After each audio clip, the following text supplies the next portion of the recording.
சர்வ ஈஸ்வர பெருமானே, இன்று 6/6/6/4/2025 ஞாயிற்றுக்கிழமை ராகுகால பூஜை. இன்னைக்கு ஒரு நிமிஷத்தில் சில விஷயங்களை சொல்ல இருக்கிறேன். ஒவ்வொரு மனிதனுக்கும் 7 பிறவிகள் உண்டு. பாவ புண்ணியத்துக்கு தகுந்தாற் போல யோகமான பிறவி, கஷ்டமான பிறவி, நோயாலே வாழ்ந்து இறக்கக்கூடிய பிறவி. பல பேர் மனநிலை பாதிக்கப்பட்டவர்கள், சில பேர் கோமாவில் இருக்கக்கூடியவர்கள், சில பேர் கை கால்கள் ஊனமாக இருக்கக்கூடியவர்கள். இது எல்லாம் பாவத்தினுடைய சம்பளம். உங்கள் எல்லோருக்கும் இந்த சிவனுடைய சாட்சியாக, பத்ரகாளி அம்மனுடைய சாட்சியாக இந்த நிமிஷத்திலிருந்து நல்ல மனசோடு வாழுங்கள், தான தர்மத்தோடு வாழுங்கள், பாவம் செய்யாதீர்கள். முடிந்த அளவுக்கு வசதி படைத்தவர்கள் இதுபோல ஒரு ஆலயத்திற்கு உதவி செய்து சிவன் அருளையும் பத்ரகாளி அம்மன் அருளையும் பெறுமாறு அன்போடு கேட்டுக்கொண்டு இந்த தீபார்த்தனையை நிறைவு செய்கிறேன்.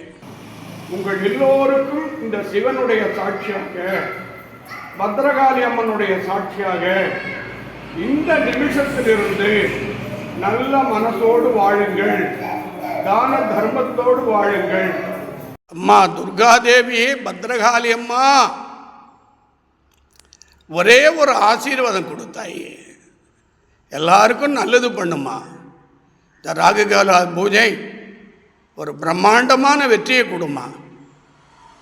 ஒவ்வொரு தாய் தந்தனுடைய பிள்ளைகளுக்கு அப்பா அம்மா ஆசீர்வாதத்தில் திருமணம் நடக்கணும். தாயே, அவங்களுக்கு நல்ல ஆண் குழந்தை பெண் குழந்தை கொடுக்கணுமா. யார் மனசுலையாவது தடுமாற்றம் இருந்தால் அதை நிவர்த்தி பண்ணி அவங்களுக்கு அருள் கொடுத்தாய். இந்த ஞாயிற்றுக்கிழமை பூஜையிலே மகாலட்சுமியினுடைய அருளல், அம்பாள் சமயபுரத்து மாரியம்மன் துணையில் இந்த பூஜை உனக்கு நிறைவு செய்கிறேன். எல்லாருக்கும் சேர்த்து அம்மனுடைய கருணையால் ஒரு பிரம்மாண்டமான ஆசீர்வாதம் பண்ணியிருக்கம்மா. செவ்வாய் தோஷம் உள்ள பொண்ணுக்கு செவ்வாய் தோஷம் உள்ள மாப்பிள்ளை இருந்தால் தான் ஆனந்தம். ஒவ்வொரு ஞாயிற்றுக்கிழமையும் நல்ல பாம்பு அந்த சிலையில் படம் எடுத்துக்கணும், ஆடணும். அதை நீ பாம்பாக இறங்கி வரணும். நான் பாலை ஊற்றணும் உனக்கு, நீ பாலை குடிச்சிட்டு நீ காட்டு பக்கமாக போயிடு.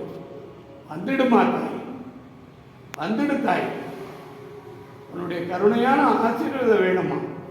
இவ்வளோ இறங்கினேம்மா, அது இறங்கிறதுக்கு ஏமா உனக்கு இன்னும் மனசு வரல. பிள்ளை தானே நான், வந்துடு, வா, முழுமையாக வந்துடுவோம் நான் நம்புகிறேன்.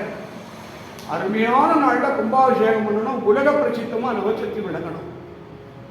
சத்தியமாக அவனை நம்புறேன்.